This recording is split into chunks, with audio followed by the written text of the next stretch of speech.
Let's talk about another topic here on Fair Territory with Ken Rosenthal, where there is a lot to unpack, and that is realignment. And a lot of folks have been talking about this, Ken, for a long time. What is the latest? The latest is Rob Manfred went on ESPN Sunday Night Baseball and, of course, talked about the possibility of expansion, which would lead to realignment. Now, it's important to note, as Jason Stark did this morning in The Athletic, in a really good article that gave a lot of context to the situation. Basically, Jason starts by saying, this isn't close. None of it is close. Not expansion, not realignment, and not, as he mentions here, the possibility of the schedule shrinking. And Jason makes some very good points in that article about why the schedule could shrink if the sport indeed goes to 32 teams. That, too, is a discussion to come. But the realignment conversation is one that got fans really excited, or I would say intrigued, because obviously it would lead to major implications. It might lead to the sport looking unlike the way it has looked for quite some time now. So there have been a couple of proposals thrown out there. Let's get into them. All right. So if you think about the proposal from Jim Bowden 2 years ago, let's look at that one first. Because again, this has been talked about for quite some time. And there's a bunch of realignment when it comes to where teams are going. But moreover, where are the new teams going to be housed, right? Is it going to be Nashville? Is it going to be Charlotte? Like that's a whole other picture too in terms of another piece of this puzzle, Ken. Alana, it sure is. And you make a great point. We don't even know who the expansion teams are yet. Is it Charlotte? Is it Nashville in the East? Is it Salt Lake City? Is it Portland in the West? Are there other cities that are perhaps in the mix that we don't even think about or haven't even considered yet? I don't believe so.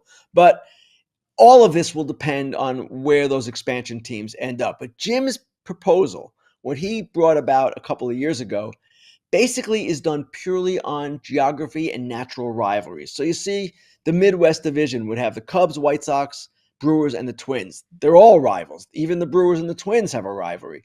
Southwest, Astros, Royals, Cardinals, Rangers, Pacific Coast. Now, the Rockies don't belong on the Pacific Coast, but it doesn't always work perfectly. Colorado, the Athletics, wherever they might be, Seattle, San Francisco, then the Western Division, Arizona, the Angels, the Dodgers, and the Padres. That makes a ton of sense. And then you go to the East. This would be an amazing division. The Red Sox, Mets, Yankees, and Phillies.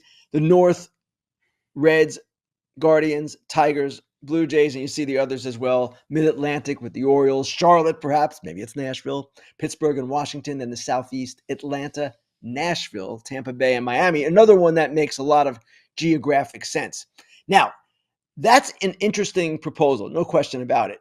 But what I liked a little bit better, because it kept the leagues kind of more intact, was what Stephen Nesbitt suggested in The Athletic the other day. Now, what Stephen doesn't have that Jim does are the Mets and Yankees and the Dodgers and Angels and all those teams necessarily in the same divisions. He did it more like the way the leagues are currently constructed. I'm not going to read all the names here, but you can see them.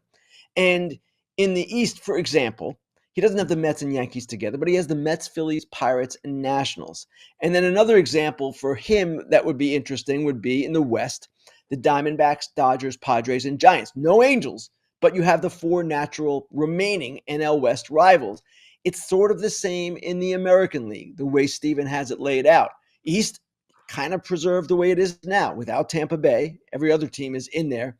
And in the West, it's a little bit different.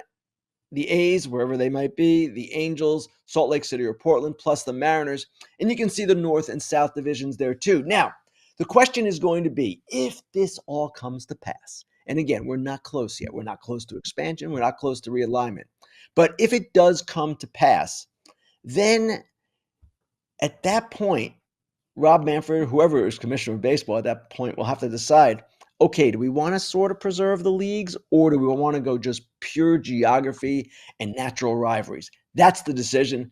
But again, we're talking about something that is years away. A lot of fun for us to talk about, no question, but we're not there yet. Okay. Do you have a different opinion or different solution? Do you have a preference? And how important is it to you, Ken Rosenthal, to preserve the rivalries?